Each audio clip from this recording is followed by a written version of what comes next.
In an 18-month period, when he was in his early 20s, in the 1660s, Isaac Newton did the following. He discovered, first of all, the laws of motion, giving them their final form. He intuited the equation F equals ma. He recognizes that expression is fundamental to nature. He also discovered differential and integral calculus, which is necessary to mathematically describe motion. But then thirdly, he also discovered what is meant by, or what is called, the law of universal gravitation.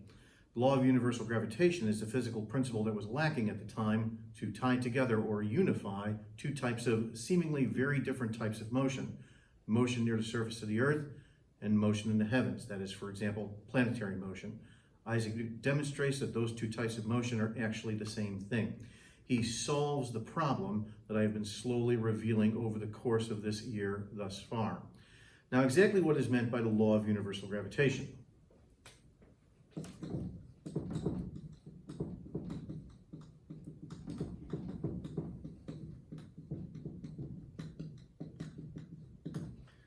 What I'm about to describe to you is not a derivation. This is Newton's intuition and understanding that gravity has to work in a specific way. So we're going to kind of be following in his footsteps, if you will. We're going to get insights into Newton's genius as we proceed. Okay, Newton essentially starts with the following assumption. He assumes that gravity is an instantaneous, attractive force that occurs between every bit of matter in the universe. So Newton assumes that gravity is an instantaneous,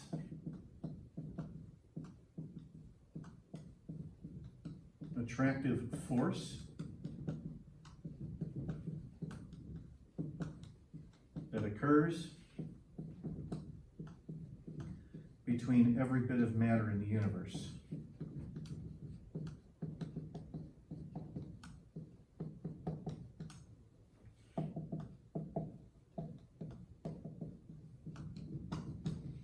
Now, of course, we take this idea for granted today, but Newton was literally the first person to hypothesize the notion. Essentially, what Newton is saying is the following. Let's say that we have two objects, two masses that are separated from each other in space. So right here is a mass, we'll say M1. Right here is a mass M2. They're separated here by a distance that's typically referred to as R. What Newton is essentially saying is that instantaneously M2 exerts an attractive force on M1 in this direction. So in other words, right here in red, there's a force on 1 due to 2. But immediately the laws of motion come into play as well, specifically the third law. If you think of this as the action, then the reaction, like so, is that there's an equal and opposite. That is right here, there is a force on 2 due to 1. And Newton assumes that this force occurs instantaneously. Newton seeks to understand the magnitude of the force that one object exerts upon the other. He makes some assumptions. This is his intuition as we proceed forward in doing so. Once again, I am not describing here a derivation. This is Newton's intuition in understanding how gravity must work mathematically. Okay, mathematically, Newton assumes the following. Newton assumes that the amount of force that one object exerts upon the other is proportional to the product of the masses of the objects. In other words, if you increase the mass of M1, it will then therefore increase the amount of gravitational force that's exerted upon M2, but also vice versa. If you increase M2, then therefore you're going to increase the amount of gravitational force that it exerts on M1. If you make this assumption, what you're saying is that the force itself is proportional to the product of the masses. Why it's the product of the masses and say not necessarily the sum of the masses, we'll see in a later video as we proceed forward. Newton also assumes that the force weakens with distance, but it weakens with distance according to a very simple geometrical relationship. It weakens in accordance with what is referred to as an inverse square law. An inverse square of the distance. Now, before I understand, or rather before I explain why Newton makes this assumption, let's just understand exactly what this inverse square law says. So for example, if you take the two objects and you double the distance between them, this then means that the magnitude of the force is going to be 1 over 2 squared, or 1/4 of its original value. If you triple the distance between the objects, then the amount of force will be 1 over 3 squared, or 1/9 of the original value, and so on and so on. That's the mathematical nature of an inverse square law. Now, why does Newton make this assumption?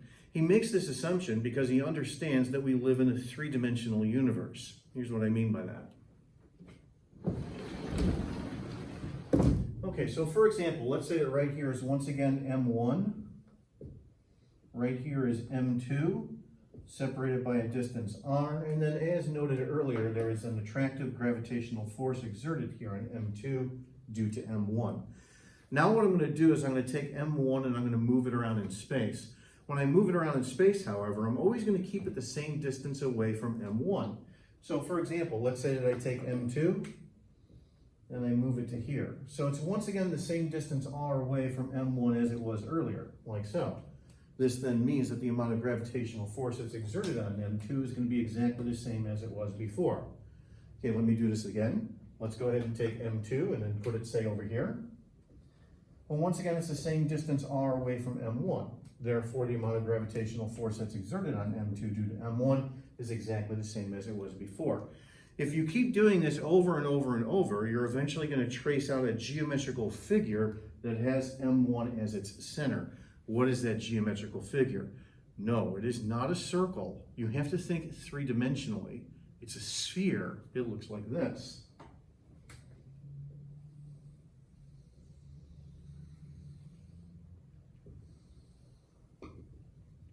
Like so. So if I take, for example, M2 and I place it anywhere on the surface of that sphere, then the amount of gravitational force that's exerted upon it due to M1 is going to be exactly the same as the value before. So we have here the surface of a sphere. Okay, now from geometry class, what is the mathematical formula for the surface area of a sphere? The surface area of a sphere is 4 pi r squared. There's the r squared relationship, the inverse square law relationship. So the reason why gravity obeys an inverse square law is because we live in a three-dimensional universe, and Newton recognizes this immediately. There are a number of other physical phenomena in nature that also obey an inverse square law. For example, how loudly you hear my voice, depending upon where you are in the room, that obeys an inverse square law. How brightly you see a light-emitting object, that also obeys an inverse square law. The force of electromagnetism also obeys an inverse square law, and ultimately these physical phenomena do so because we live in a three-dimensional universe. Now let me do a little bit of erasing here.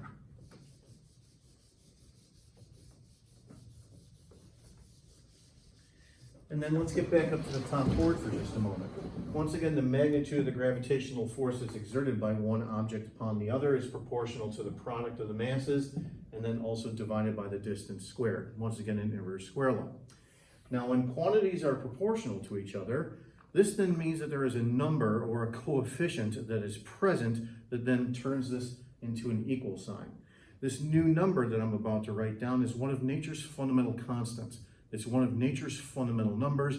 It's literally part of the fabric of nature, and it ultimately describes the magnitude of gravity as a force throughout the entire universe. That fundamental constant is written in the following way. It's referred to as capital G. Capital G, one of nature's fundamental constants, is called the universal gravitational constant.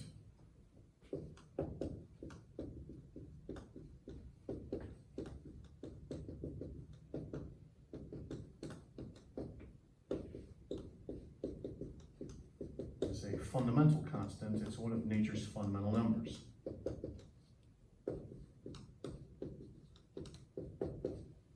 Okay, how it was first measured I'll get to in a later video, but for now let me indicate to you what the number is. Capital G is actually really small. In metric SI units, it's the following number.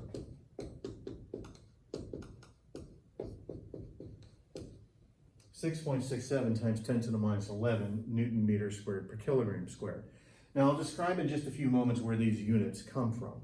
But before I do, just take a look at the number itself. The number itself is extremely small. So then therefore, as a fundamental force in nature, would you think of then gravity as a strong force or as a weak force? It's actually quite weak. compared to the other three fundamental forces that exist in nature, the force of electromagnetism and two types of nuclear forces, compared to those forces, it turns out that the force of gravity is actually quite weak. So here's how I could easily demonstrate that to you. Let's make a comparison between gravity and, for example, the force of electromagnetism. I'm going to do so in the following way. Okay, what I have right here are just some little bits of paper, like so, that I've torn up from a page from earlier, and now these bits of paper are sitting here on the desk. Think of it this way. The enormous mass of the Earth is causing the force of gravity to be exerted upon each individual piece of paper, pinning it down to the desk. So the huge mass of the Earth is necessary to cause the force of gravity. And now what I'm going to do is, with just a very small amount of electrical charge, I'm going to overcome the force of gravity by means of the force of electromagnetism. What I'm going to do is I'm going to take this plastic rod, I'm going to rub it with some rabbit fur like so, and when I do, I give it a small amount of electrical charge. This will be described, by the way, later on in this course. But just a very tiny amount of electrical charge like so is enough to overcome the enormous mass of the Earth causing the force of gravity, and then through the force of electromagnetism, lift the pieces of paper here above the desk. So I only have here a very tiny amount of electrical charge, but that's enough to overcome the enormous mass of the Earth, causing then the force of gravity to be exerted upon the pieces of paper. If you make a comparison between the force of electromagnetism and the force of gravity, the difference between the two is 40 orders of magnitude. In other words, the force of electromagnetism mathematically compared to gravity is 10 to the 40th times greater. So even though we tend to think of gravity as a strong force, because of course you deal with it in your everyday existence, compared to the other forces that exist in nature, it's actually quite weak. Okay, once again, at a later date, I'll get to exactly how capital G was first measured. Capital G, it turns out, was first measured well after Newton's death.